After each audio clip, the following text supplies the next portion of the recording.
This is a story about a world obsessed with stuff. It's a story about a system in crisis. We're trashing the planet, we're trashing each other, and we're not even having fun. The good thing is that when we start to understand the system, we start to see lots of places to step in and turn these problems into solutions.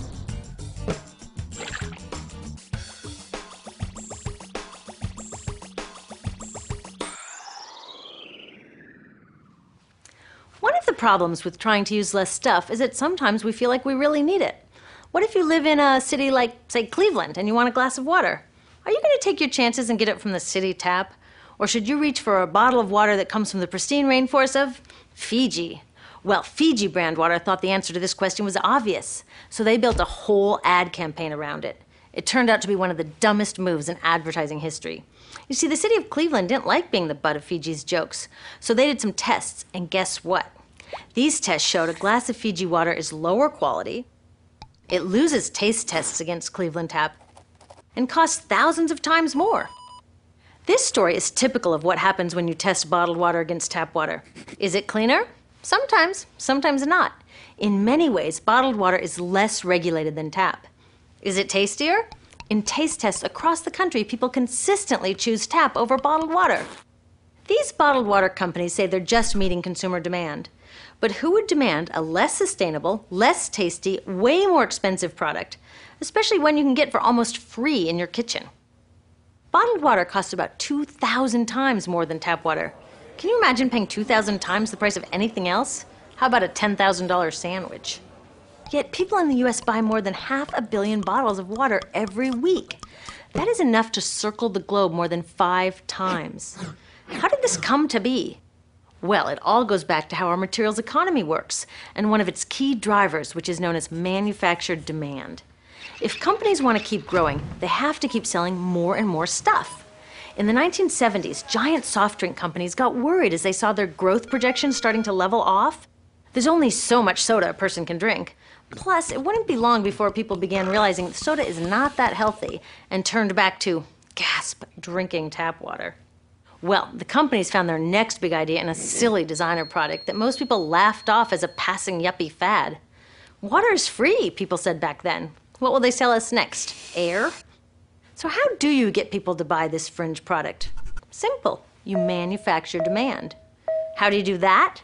Well, imagine you're in charge of a bottled water company. Since people aren't lining up to trade their hard-earned money for your unnecessary product, you make them feel scared and insecure if they don't have it. And that's exactly what the bottled water industry did. One of their first marketing tactics was to scare people about tap water with ads like Fiji's Cleveland campaign. When we're done, one top water executive said, tap water will be relegated to showers and washing dishes. Next, you hide the reality of your product behind images of pure fantasy. Have you ever noticed how bottled water tries to seduce us with pictures of mountain streams and pristine nature? But guess where 1/3 of all bottled water in the US actually comes from? The tap. Pepsi's Aquafina and Coke's Dasani are 2 of the many brands that are really filtered tap water. But the pristine nature lie goes much deeper. In a recent full-page ad, Nestle said, bottled water is the most environmentally responsible consumer product in the world. What? They are trashing the environment all along the product's life cycle. Exactly how is that environmentally responsible? The problems start here with extraction and production, where oil is used to make water bottles. Each year, making the plastic water bottles used in the US takes enough oil and energy to fuel 1 million cars. All that energy spent to make the bottle, even more to ship it around the planet, and then we drink it in about 2 minutes?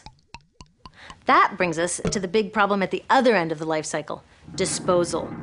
What happens to all these bottles when we're done? 80% end up in landfills, where they will sit for thousands of years, or in incinerators, where they are burned, releasing toxic pollution. The rest gets collected for recycling. I was curious about where the plastic bottles that I put in the recycling bins go. I found out that shiploads were being sent to India, so I went there.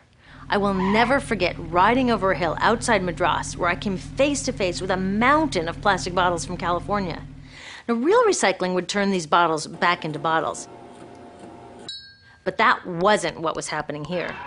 Instead, these bottles were slated to be downcycled, which means turning them into lower quality products that would just be chucked later. The parts that couldn't be downcycled were thrown away there, shipped all the way to India just to be dumped in someone else's backyard. If bottled water companies want to use mountains on their labels, it would be more accurate to show one of these mountains of plastic waste. Scaring us, seducing us, and misleading us. These strategies are all core parts of manufacturing demand. Once they've manufactured all this demand, creating a new multi-billion-dollar market, they defend it by beating out the competition. But in this case, the competition is our basic human right to clean, safe drinking water. Pepsi's vice chairman publicly said, "The biggest enemy is tap water."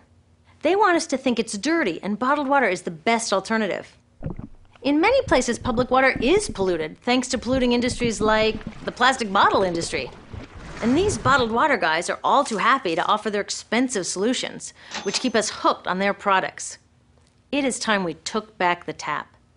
That starts with making a personal commitment to not buy or drink bottled water unless the water in your community is truly unhealthy.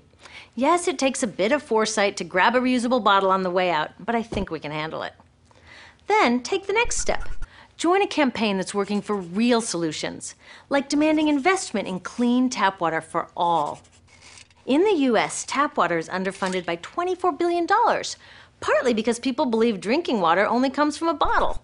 Around the world, 1 billion people don't have access to clean water right now. Yet cities all over are spending millions of dollars to deal with all the plastic bottles we throw out. What if that money was spent improving our water systems, or better yet, preventing pollution to begin with? There are many more things we can do to solve this problem. Lobby your city officials to bring back drinking fountains. Work to ban the purchase of bottled water by your school, your organization, or entire city.